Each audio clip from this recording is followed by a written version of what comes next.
Towering above Coolage Corners, just before mile marker 24, the SS Pierce building was built in 1898, 1 year after the first Boston Marathon, as a high-end grocery store, selling everything from French wines to imported meats to medicated toilet paper.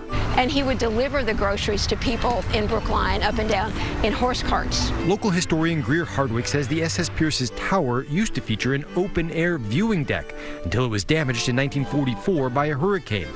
The rest of the building is covered in half timber and balconies, all designed to look like a medieval village. And I think it was also sort of evocative of English countryside or English community that they were trying to, I think, evoke.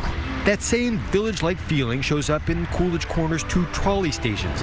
Built in 1900 with craftsman rafters, tile roofs, and carved wooden benches, they resemble tiny train stations. Hardwick says that distinctive style is a reminder people in Brookline have repeatedly rejected becoming part of Boston. Brookline pushed them off twice, and so Brookline has remained a town and separate ever since. So there's always that sense of specialness. Runners who look left will catch a glimpse of the Coolage Corner Theater, originally built as a church, then converted to a movie house in 1933 in a flamboyant Art Deco style. So when you came in here, it was meant, I think, to sparkle and to sort of stun you. This is reel 1 of Project Hail Mary. The theater still uses 2 film projectors working in tandem. Every 20 minutes, the projectionist watches for subtle cues on the screen to know when to seamlessly switch between reels.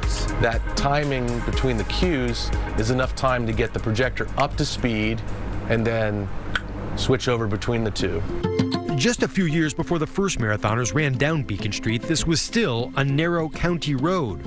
Local businessman Henry Whitney's family had bought up the land on both sides, and he convinced the town to triple its width, making it a grand boulevard lined with trees and a newfangled electric streetcar running down the middle. It was a sense of trying to sort of beautify and democratize and bring people out of the city into the country. Runners will also notice Brookline's distinctive silver and black street signs, some nearly 90 years old. They're part of the reason Beacon Street has been listed on the National Register of Historic Places since 1985. Some of these signs are modern reproductions, but others, like this one, still have the raised lettering that show their original.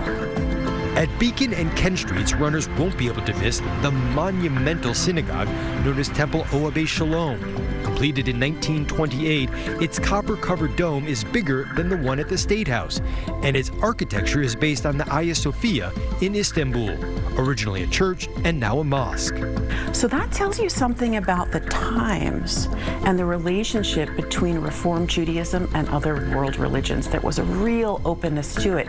The underside of the temple's dome features a Star of David, surrounded by 7 smaller stars in circles. They're really curious, and no one really knows why they're there.